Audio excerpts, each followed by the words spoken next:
Well, good morning. As of 8 a.m., Tropical Storm Elsa was located 35 miles west of Cedar Key, Florida, with maximum sustained winds of 65 miles per hour. It is now speeding up, going north at 14 miles per hour. On the forecasted track, it will make landfall near Steinhatchee in the next few hours. Tornadoes remain possible across northeast Florida into this afternoon. The state EOC remains at a level 1. The division has received 92 resource requests for Tropical Storm Elsa. 57 of those have been fulfilled, and 21 are either en route or being mobilized. As of 6 a.m. this morning, there were about 26,000 customers across Florida experiencing power outages. Most of those are in Hillsborough, Pinellas, and Polk counties. There are more than 10,000 restoration personnel prepared to respond to these outages as soon as it's safe to do so. In the event that counties need to provide food and water to residents, we have prepared supplies for points of distribution, including forklifts, traffic cones, tents, and other necessary items. The division has staged 24 generator units, 24 water pumps, 5 HVAC units, and 64 pieces of equipment such as forklifts and pallet jacks used at logistical staging areas. There's not been reports of really significant structural damage anywhere in Florida, fortunately, at this point. As of 7:30 this morning, no healthcare facilities have reported power outages. Our Agency for Healthcare Administration is in close coordination with healthcare providers and will assist with the transfer of patients if needed. As the storm passes through Florida, there are some important safety precautions to remember. There are reports of flooded roads and trees down. Don't drive your vehicle into standing water. As little as 12 inches of fast-moving water can carry away a small vehicle. Be aware of fallen or hanging power lines. Don't approach or touch the power line. Report down power lines to your electrical company as soon as you can. If your home is taken in water, don't use wet electrical devices. And if you've lost power, do not use generators inside your home or inside your garage, and do not put it immediately by a window with the window being open. Carbon monoxide poisoning can be life-threatening, and there have been more deaths from carbon monoxide poisoning over the last 4 years than there have been for direct impacts in storms in Florida, and we've had some significant storms hit our state.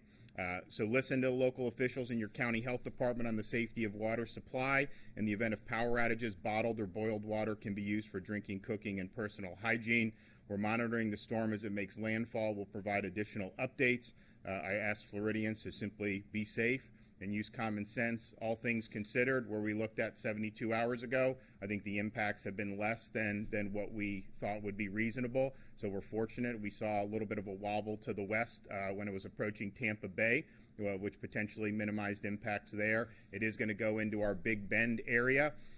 Not a lot of population there, but I think we're going to be monitoring over the next few days how that affects the river levels and some of the potential for flooding. Northern Florida has been very saturated over the last couple weeks, so this is going to dump a lot of rain on there and is going to exacerbate any of those issues. I'm going to let Kevin Guthrie come up and provide additional update. Thank you, Governor. Again, thank you, Governor. Thank you for your leadership, as always.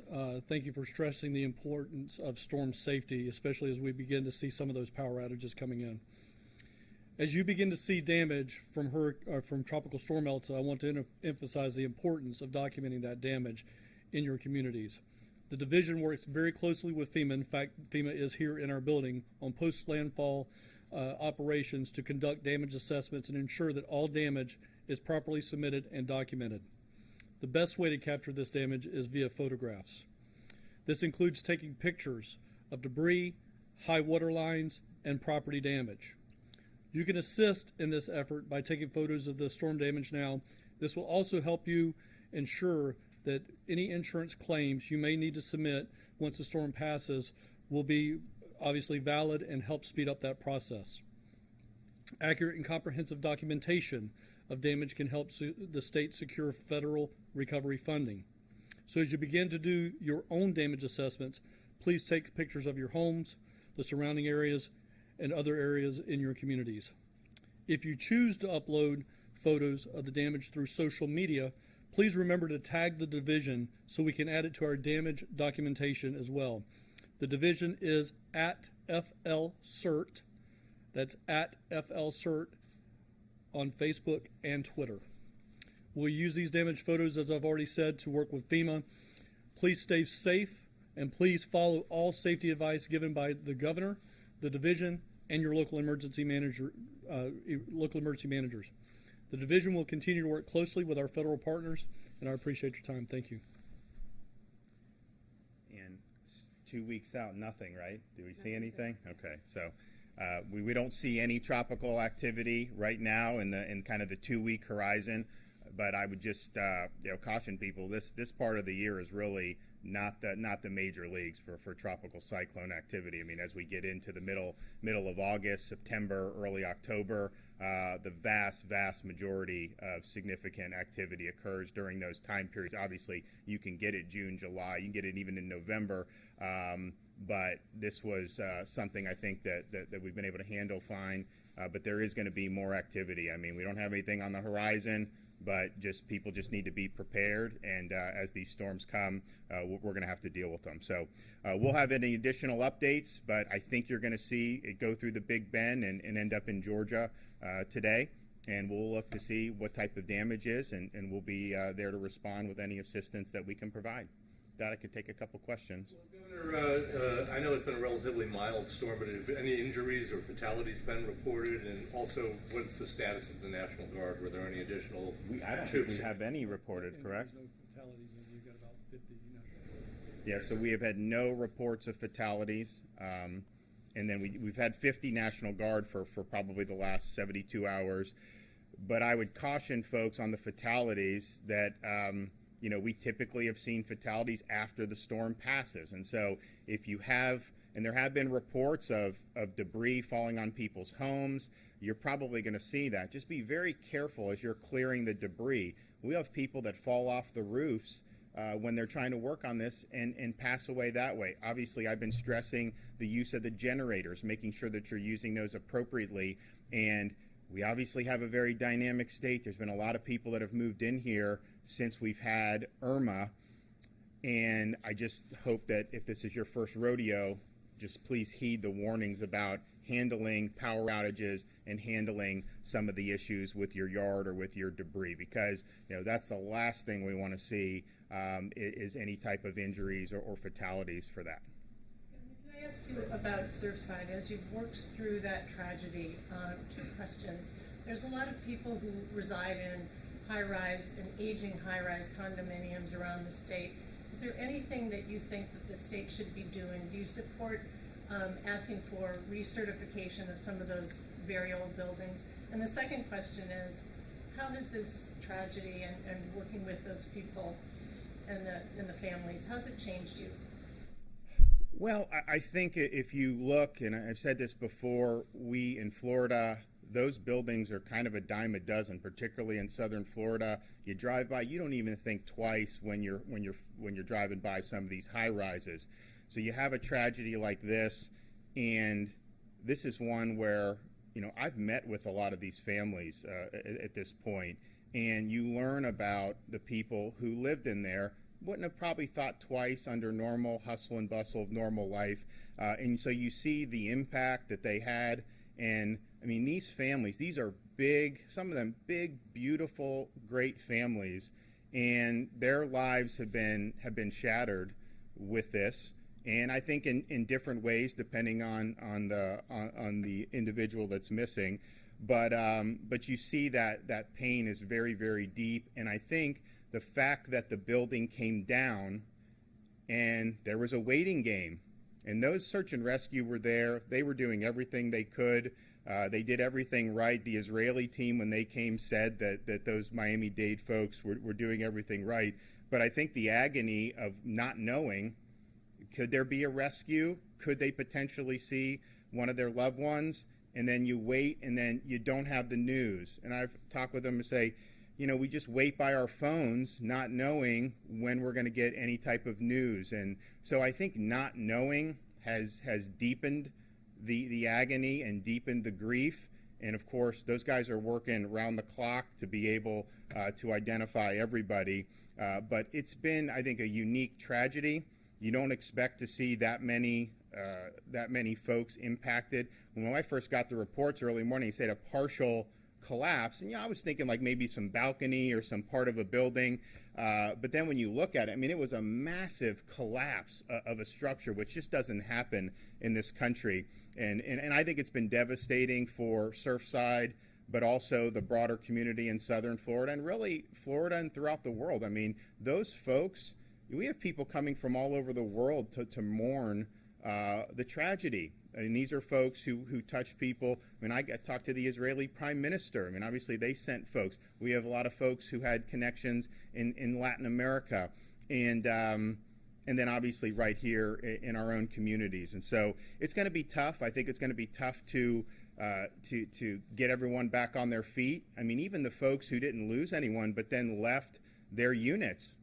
I talked to folks that literally, if their unit was 10 yards more in one direction, they would have been in the rubble. And they actually have pictures of showing as they're leaving. You have people that escape. That's a very traumatic experience. And then all their possessions are basically gone. Their home is now gone.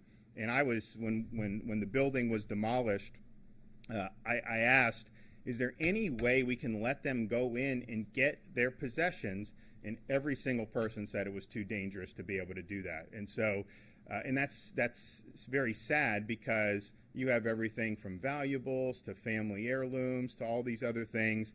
So now yes, all of them 100% thankful that they're alive and with us. But you look at that, getting those folks off their feet, what's that going to be doing in terms of the mental health and the traumatic experience? And then, of course, the families that lost somebody, it's going to be a deep wound for a long time. And but as tragic as it's been, I think the outpouring of support has shown a lot of great parts of our community. Certainly the people that are first responders, and they are invested in this mission. I mean, you got to pull these guys off that pile. They want to be there. They want to be able to identify. They want to be able to participate in this rescue mission, and it's something that's really deep in them in terms of accomplishing the mission. And then as new people come in, we've had teams from out of state come in to give our guys some relief. They get very invested in it. And so to see that, and to see that singularity of purpose has really been heartening, because these are folks who are on the front lines for us. But then also to see how the community's responded. I mean, there's been a lot of money raised. We're obviously, I want to get that money to use, and so we're working with some of those groups to be able to do it. But I think that there's so many people say, what can I do? They want to do more. We're going to be able to do a lot more even, once we get past this initial search phase. So I don't think the state's ever going to quite be the same. And, but I'll tell you, you never want to go through the tragedies, but those folks there, they are leaving a very impressive legacy. And for those who are missing, for those who have been identified as being deceased, the impact that they've had, not just on Florida, but through folks all across the country and the world, has really been profound. Aren't there some concerns, though, that this could impact the real estate market? Oh, so here's what I would say. So we obviously want to be able to identify, why did this happen? Is this something that was unique to this building? Is it something that was unique to the person that maybe developed it? Because obviously there are sister properties. Is it something that buildings of that age that would have implications beyond that, whether southern Florida or the entire state of Florida? I think we need to get those definitive answers. I can just say, just having talked with people who've been on the scene, people who've done stuff, I think that I think this building had problems from the start. Let's just put it that way. And so, so we'll see. I mean, we need to do that. But so I wouldn't jump to conclusions about it. But at the same time, if there is something identified that would have implications broader than Champlain Towers, then obviously we're going to we're going to take that and act as appropriate.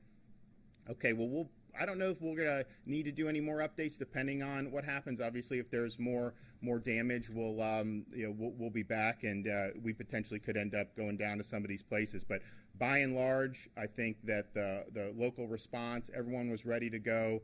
They did a great job.